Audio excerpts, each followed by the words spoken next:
I think it's part of mindset. When I went into this business, I didn't intend for it to be full time. I just didn't come in with thinking that, hey, I wanted to quit my job and make this a full time thing.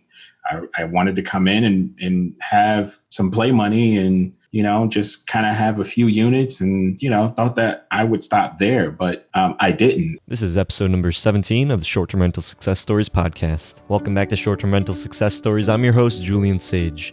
This is a show where I talk to hosts about their journeys in starting and growing their short-term rental business.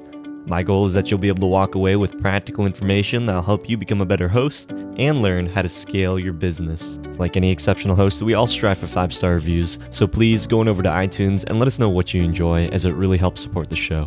If you haven't done so already, go on over to our Facebook group, The Host Nation, to connect with the community and other professional hosts that have been featured on this show. Want to keep up to date with the latest news and regulations happening in the short-term rental space? Subscribe to our YouTube channel to get the latest episodes of the Short-Term Rental Report. Just go to shorttermsage.com/report. Today I had the honor of speaking with Jon Bell. Jon is a full-time IT consultant who operates 24 short-term rental units part-time. Jon has been able to scale up his business in a year and a half through rental arbitrage and is able to bring in over $50,000 a month on top of his regular salary. Jon, being an IT guy who loves automation, decided to create systems that would make his business as passive as possible without losing control of how his business operates by just giving it to a management company. Jon shares how he's able to spend as little as 10 hours a week managing his business, how he's been able to scale up so quickly, and how to operate a business that doesn't require you to go full-time in case you're already working a busy schedule. If you'd like my show notes for this episode, go to shorttermsage.com/STR17, or if you'd like my show notes sent directly to your inbox every week, then go to shorttermsage.com/show notes. With all that being said, on to this week's conversation. Welcome back, host. Today I have the special honor of speaking with Jon Bell. Jon, would you please let the audience know a little bit more about who you are and what inspired you to get into short-term rentals? Hello, everyone. I'm Jon Bell. I'm a short-term rental operator. I'm from the DC, Maryland area. And collectively, right now, I have about 24 listings on Airbnb. I'm from Maryland, born and raised, and IT professional by day, and a part-time short-term rental operator by night. What got you interested in getting into short-term rentals? You know what? It actually, I went to California to visit a friend, and I ended up booking an Airbnb because the hotels around the area were kind of like ridiculous, and I was staying for about 10 days. So I stayed at an Airbnb. It was actually my first Airbnb experience. And when I got there, it was at an Archstone. And I was thinking, oh, my God, this is just a regular apartment that this guy is renting out. So I kind of looked around the apartment and I could tell that there was no personal items. So I was thinking, wow, this person really operates them as like a business. Like there's no personal items here. This is really just set up for me. That got me intrigued. And it was probably maybe a year and a half to 2 years later before I really went out and started looking for my first unit. But I calculated how much I was paying a night and was like, oh my God, this is gold. How could I get in? So I do have a real estate background, and I was flipping homes before, and that's what I was kind of out in California for, meeting with one of my partners. And flips are great. They're bringing a lot of money after a few months, maybe a year or so. But not like this business. So what about, because you said that you were doing flips and that this business you decided to transition to, why if you're making good money doing flips, and you also said that you have you had a franchise real estate business that you used to work before. What about this business made you want to transition from maybe like the bigger money over to this? Well, I would almost argue you on which one's the bigger money.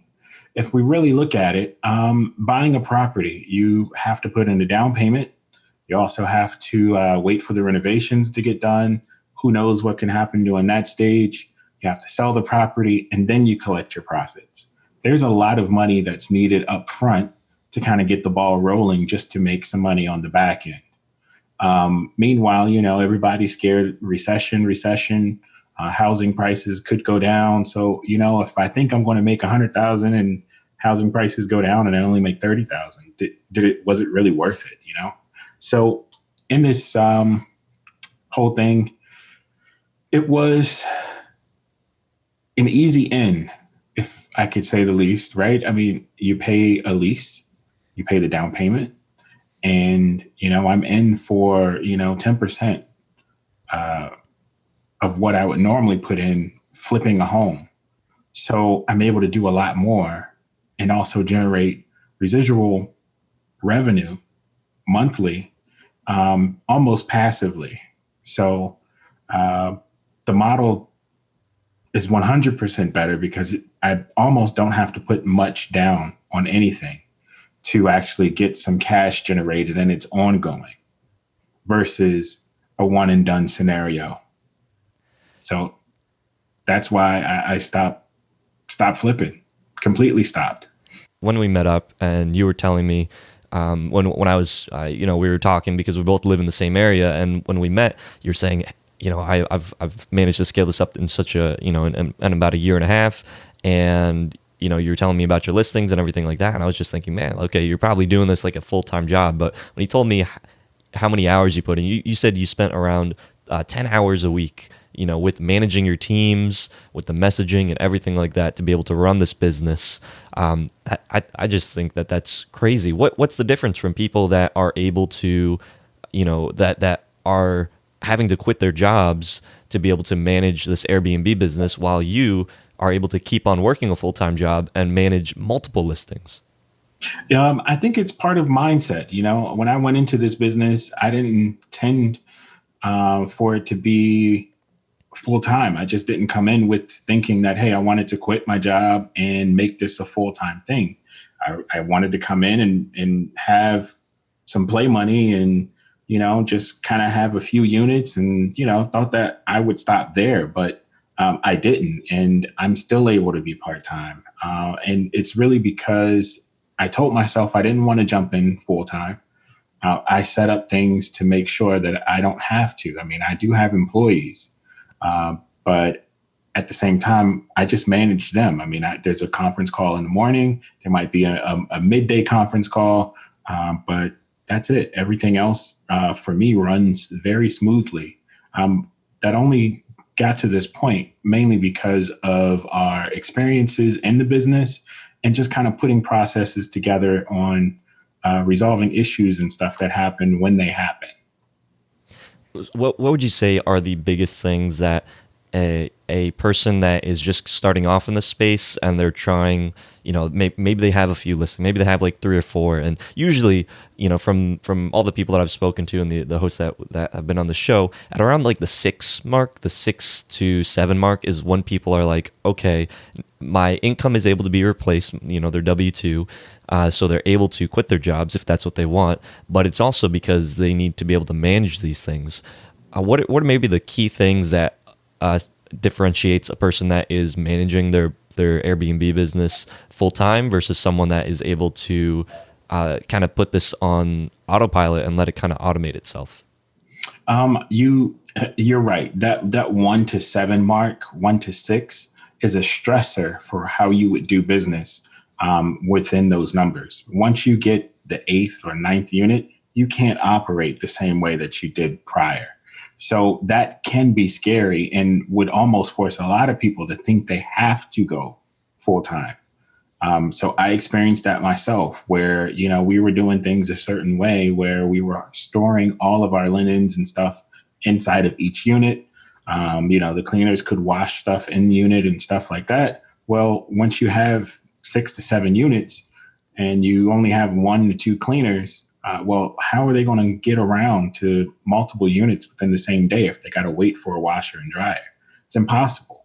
So we had to go into a centralized kind of warehouse for our linen. So that was one of the things that we had to change just to expand and grow to multiple units. And even when you get to about 20 units, it starts to kind of change a little bit there because you probably need bigger facilities to store stuff. You need to possibly hire linen service or whatever else um, that's needed. But systems and stuff break.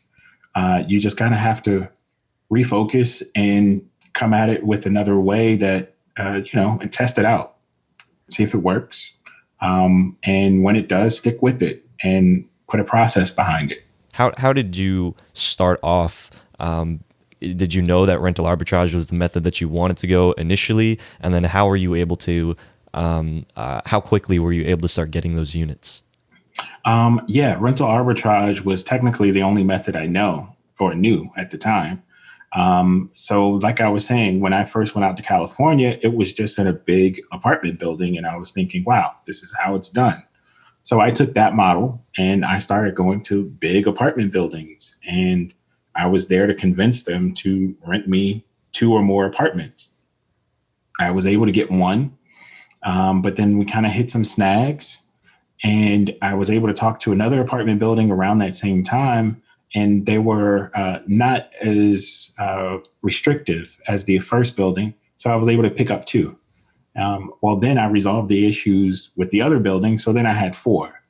So it kind of started rapidly, but day to day, when I was going out talking to property owners and managers, I was getting no's. So I was really just kind of looking for the person who would give me a yes, or just leave the door open enough for me to kind of go in and uh, just convince them that they should. And once I did that, all of those landlords, all of those management companies, they would lease me another apartment at any time.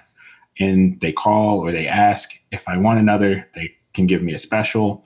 So that's how I was able to kind of ramp up rapidly. I mean, now I have a network of landlords that are my references. So when I go to somebody else, I can say, okay, you don't believe me, hear it from this person. They're at Bozzuto.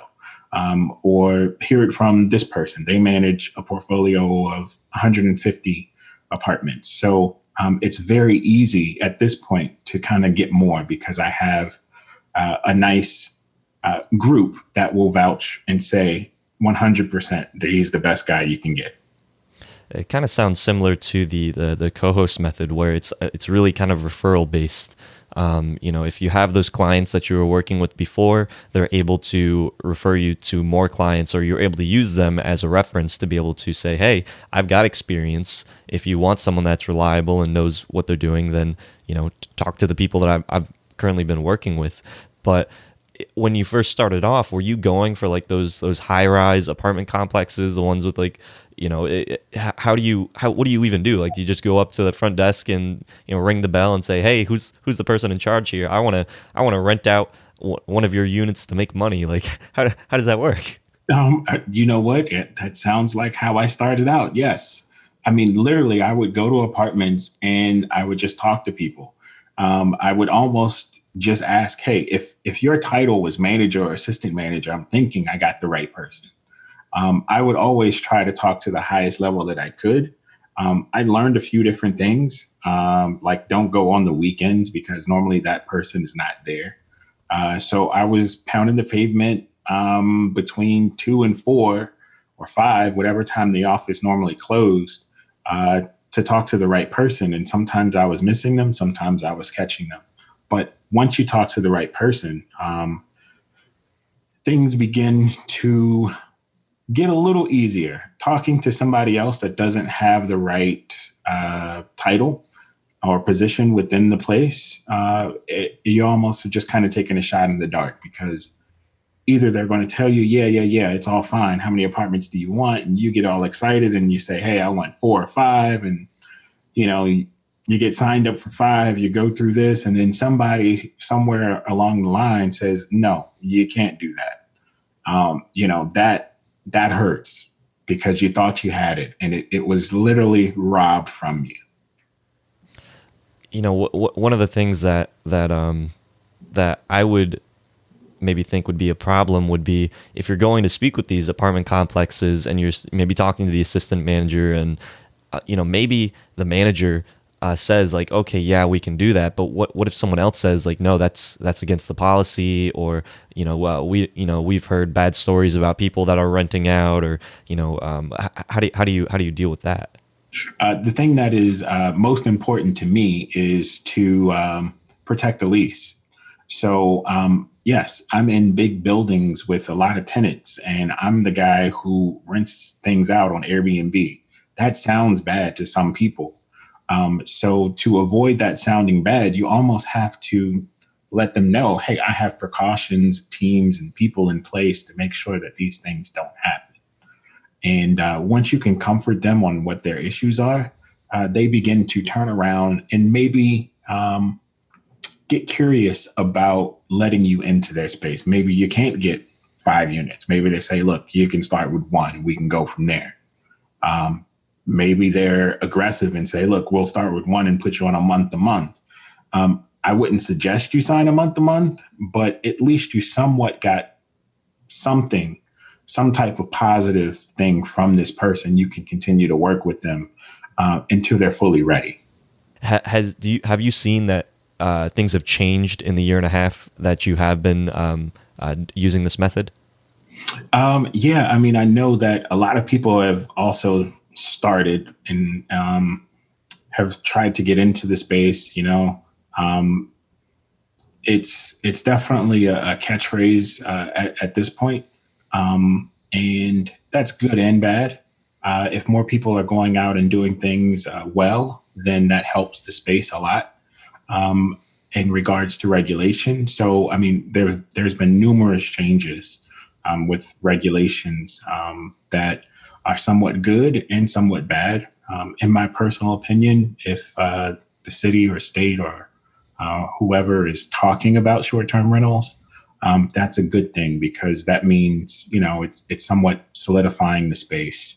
The other big thing that's recent is when Marriott said, "Hey, we're getting into the space," right?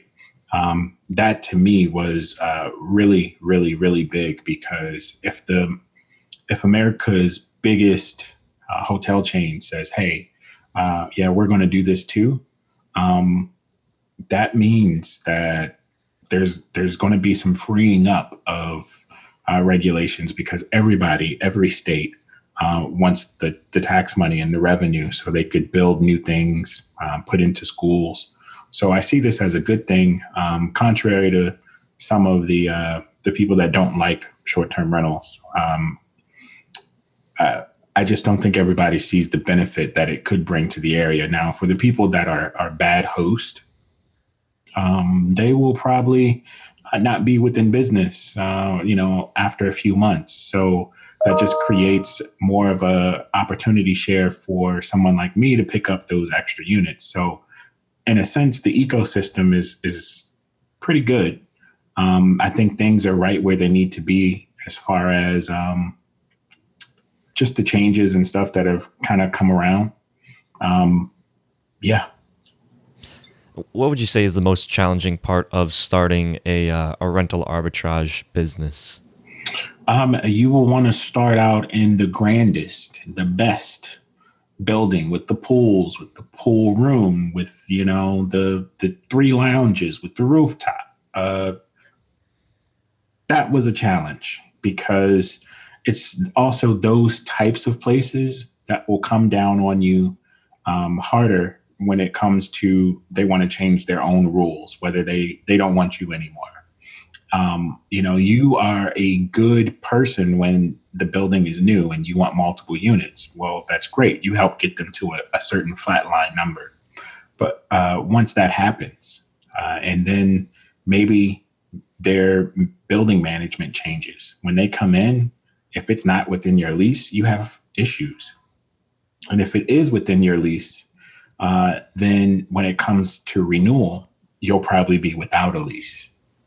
That seems like a very scary thing that like you're investing because you're having to put some good money, and if you're catering like a specific type of niche, being maybe the more like luxurious style, you have to put some money into your unit. How much would you say you're putting into a single unit to get it up and running? Anywhere between 5 to 7K. 5 to 7,000. Yeah, for a 1 to 2 bedroom apartment. Okay, and that's in the DC Alexandria area. Hmm. So that includes, what does that include? That includes mainly furnishings and the down payment for the apartment itself. So that's enough to get you started. That's a decent chunk of change to be able to put into a place that really isn't like you're not investing into the equity, that you're just renting that place out. Um, and let's say you have multiple units. The previous property manager says, hey, yeah, you can rent out, we can give you 5 units, and then you spend all this money to be able to get those units furnished and the down payment and everything, and then the manager changes, and now they say, hey, we had a complaint, or we don't like um, people short-term renting, and so they either maybe want to charge you more, or they just end your lease and say, you have to get out. You have all this equipment, all this stuff. What are you supposed to do with that, and where do you go?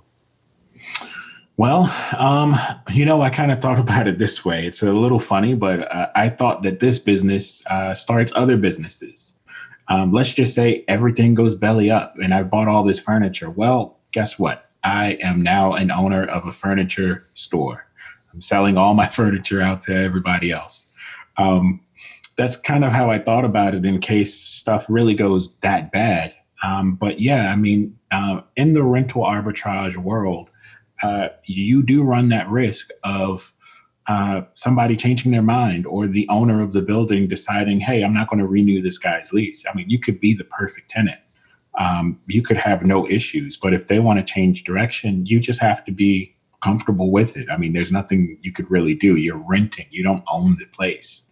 Now, if your strategy was to rent enough apartments to then approach the owner and say, I want to buy the building, then okay, then you might have a leg to stand on. If you control the majority, they probably won't kick you out as fast.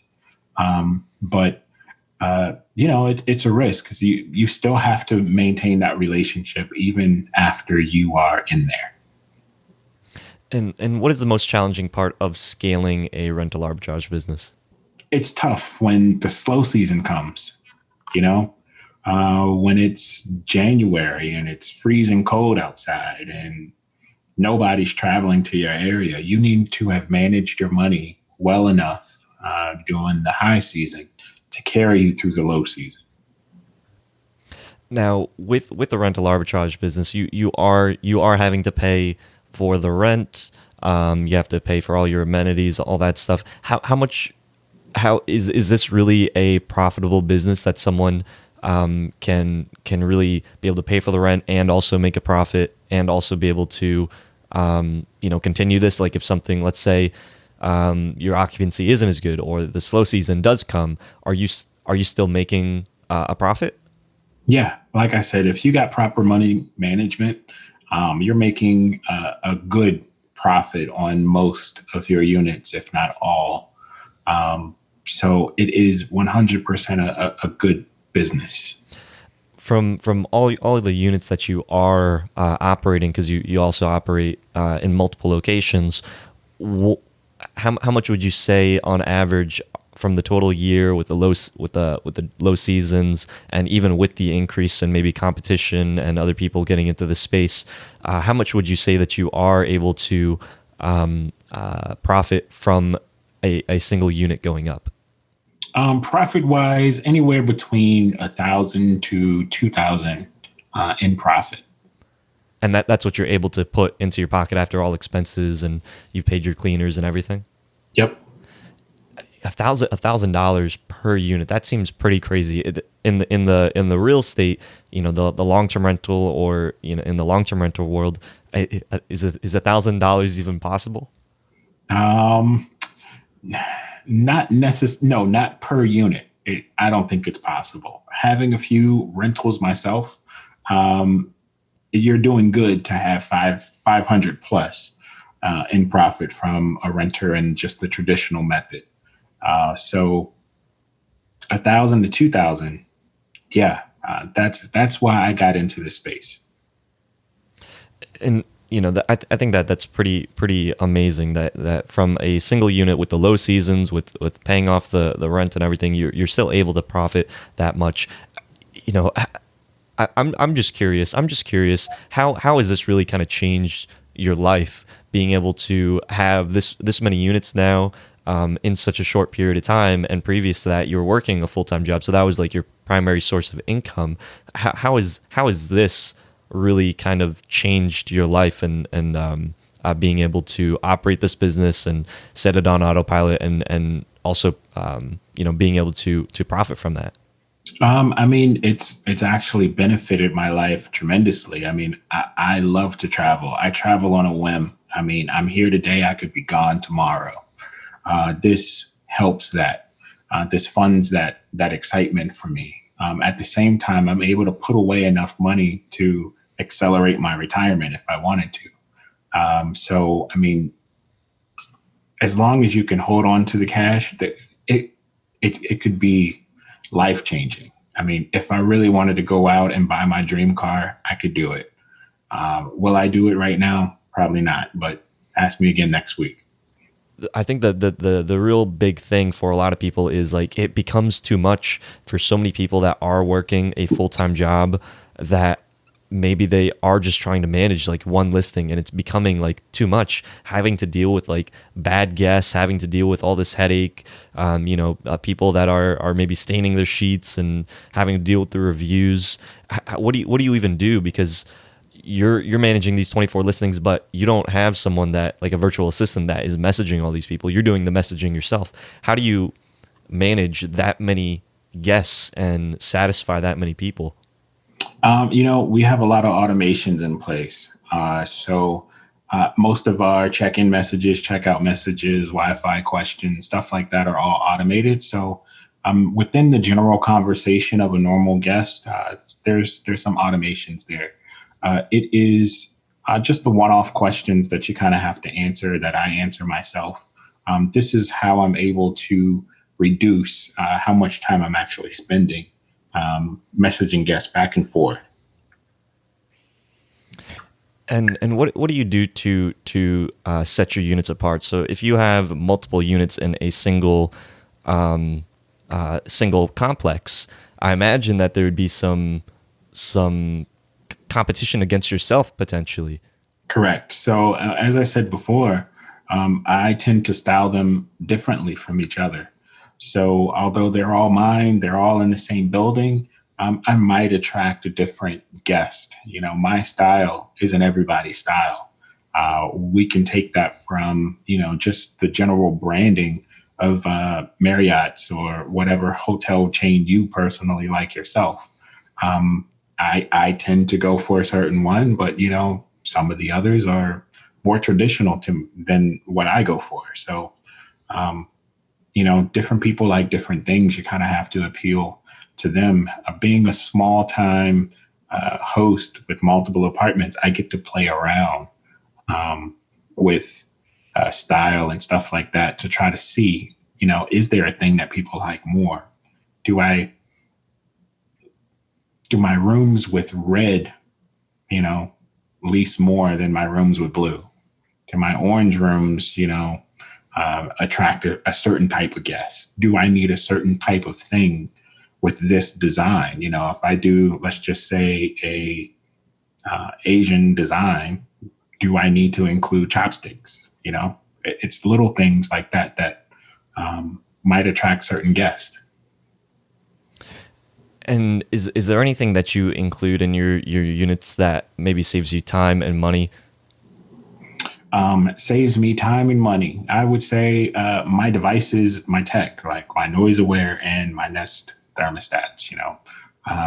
They let me know what's going on in the room and kind of help me paint a full picture if I need to either evict a tenant or if I don't know if it's getting set ablaze. I kind of know at the same time things are kind of happening. So those things help with the long term saving of money, because if I were to lose a unit, then I technically lost a lot.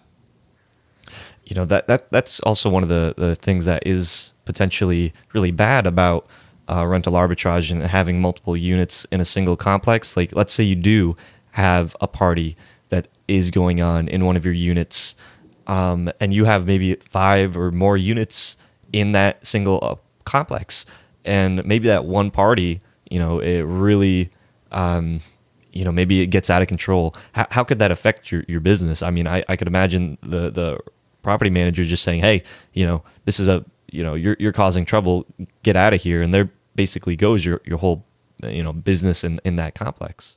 Yeah. I mean, you always run that risk. But the a party that goes too far, too fast, I mean, that is somewhat the risk that every host, whether it's rental arbitrage or co-hosting or the Burr method, it's one of those things that you just you almost have to deal with it. There's not too much you can do. It could turn even my own personal property into a bad deal. I don't know if they could set it on fire. Well, no matter how fast I can get whoever out there, it's somewhat lost. So you just need to be able to be responsive, one, to be on top of all of those issues as they arise.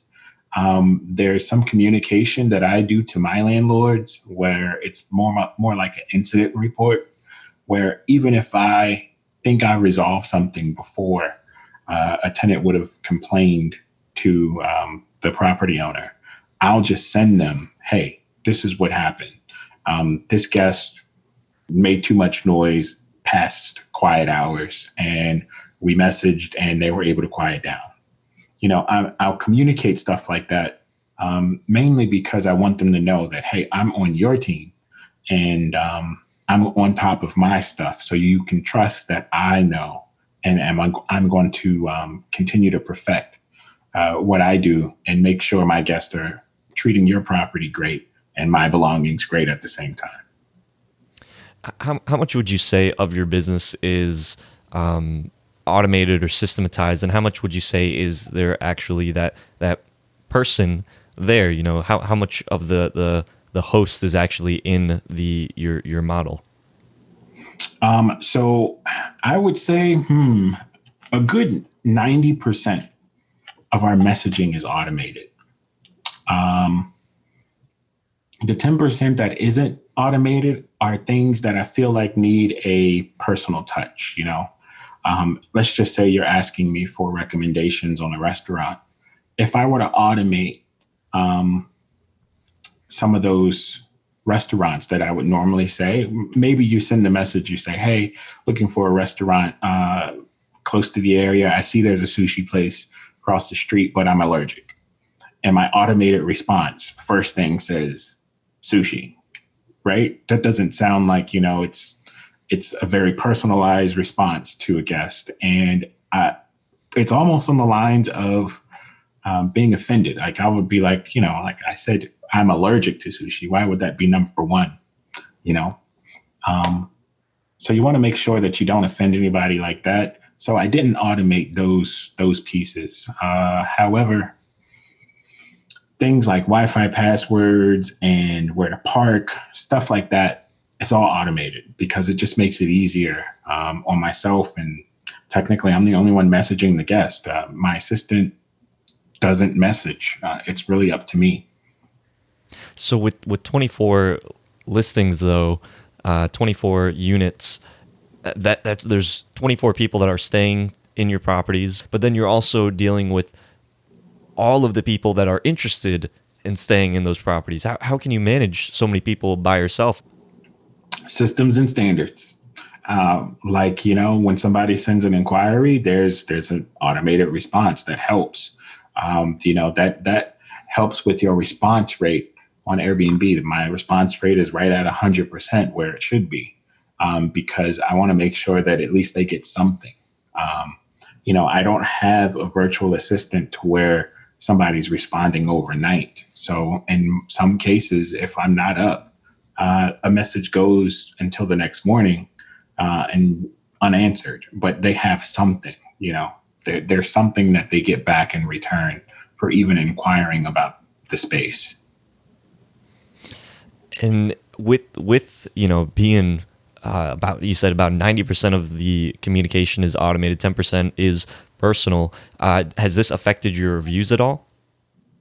Um, yes, there are some reviews that I get that are, hey, this person doesn't message. You do get those because when you're sending automated responses, some people know because they happen every hour, they're not like at odd times or anything like that. Um, it's funny because those people that write those reviews, they normally never asked any questions. So that's weird. I don't understand that one.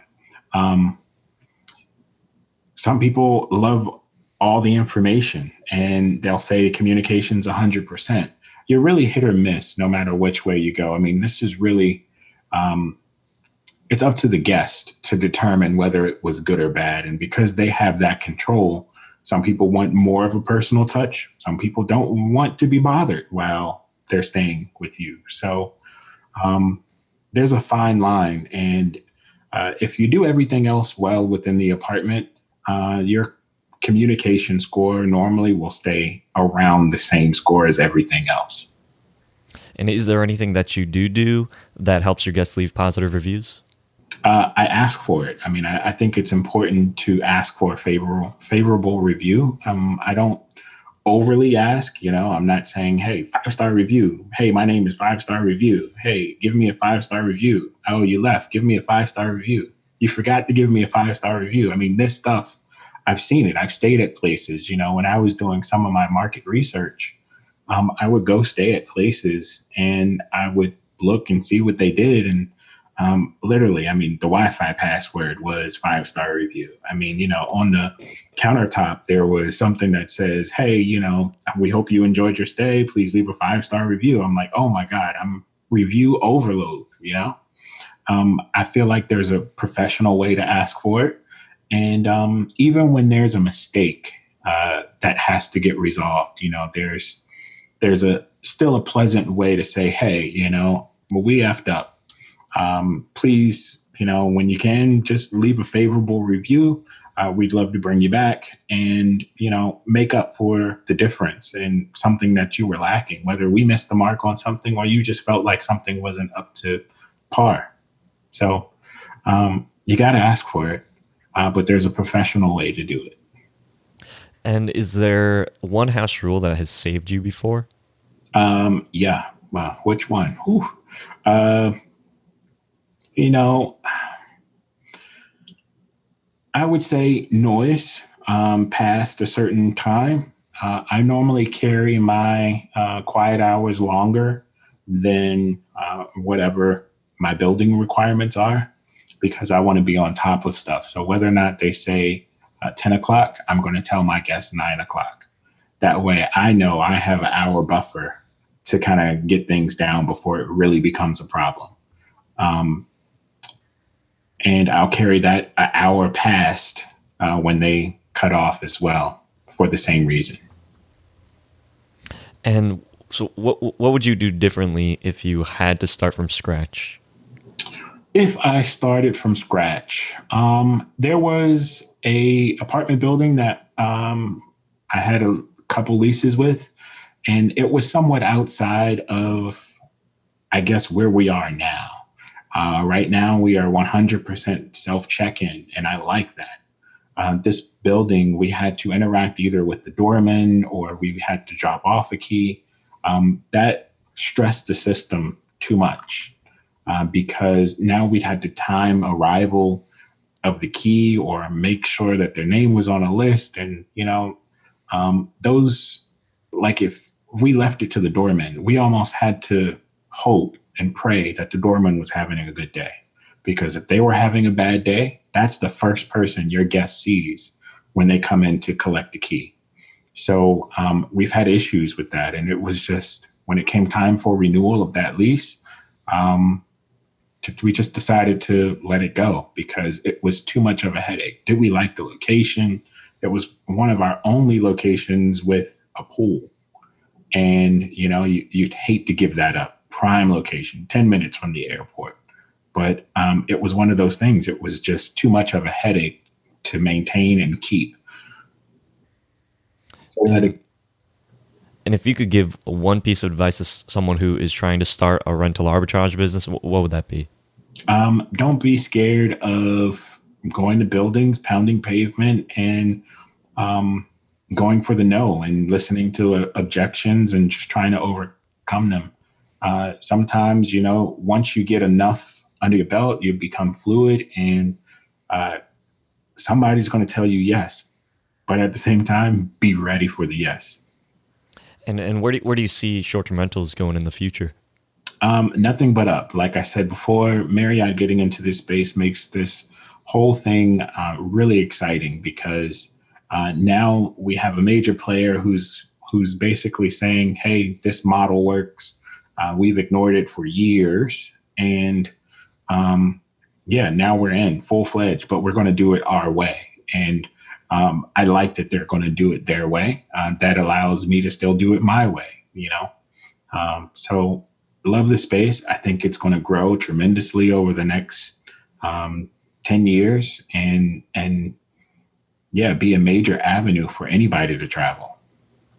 Are you planning on sticking primarily with the rental arbitrage model, or are you planning on doing some diversification? What's your strategy with this? Yeah, I'm definitely going to diversify. I I like to just try every model. I think every model has its benefits and um, disadvantages at the same time. With the good mix, you're able to have the benefits of everything, best of both worlds. So yeah, you got to have a good mix. This is why I started introducing some co-hosting. This is why I'll continue to grow on that side. I'll do some more Burr method um, strategies in the near future. So it's it's all good. I want to be able to have a good balance. So in case one doesn't work, I have the other to fall back on. Last thing I want to share is that I wanted to announce that John and I are going to be releasing a podcast, which is available on iTunes right now, called Vacation Rental Machine.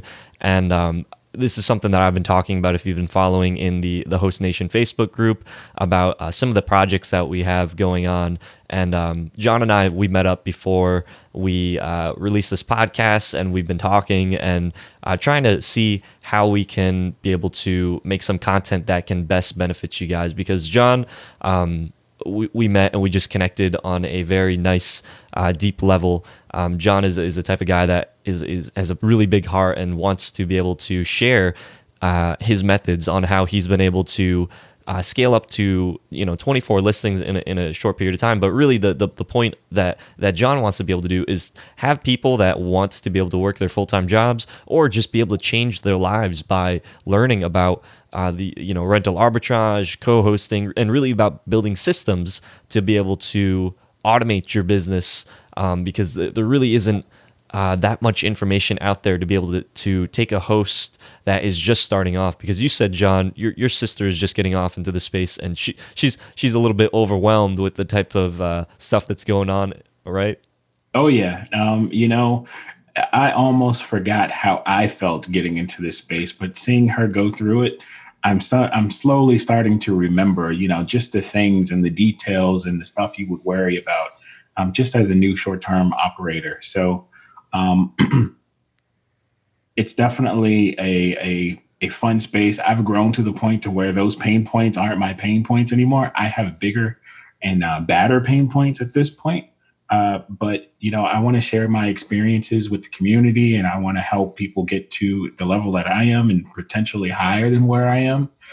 But I also want to learn from the community myself so I can do better for my own listings and as I continue to grow. But yeah, as you said, I want to give something back to everybody that's out there.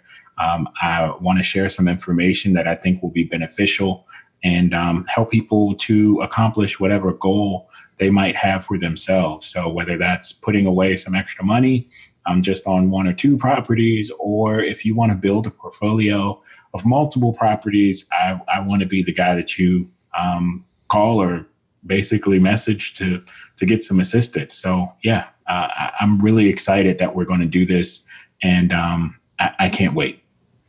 Again, and that's going to be that's Vacation Rental Machine. It is now available on iTunes. We've released a couple episodes on there, just a little introductory one, and also the first episode, which is all about your brand identity, figuring out. So our method with this podcast, you can go and listen to the introduction episode, and we'll talk more about it. But really, like Jon said, he's scaled up to a point where now he isn't really thinking about some of the minor details that a new host would have to go through, dealing with maybe the ratings, dealing with certain types of questions and messages that maybe could have some type of automated responses, and building that foundation.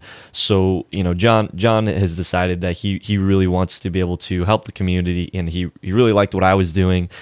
We both have some really big ideas and big goals, what we'd like to do with the community in the short-term rental space. So we're releasing this podcast to you guys, and please, this is a very new podcast, so please go on over there.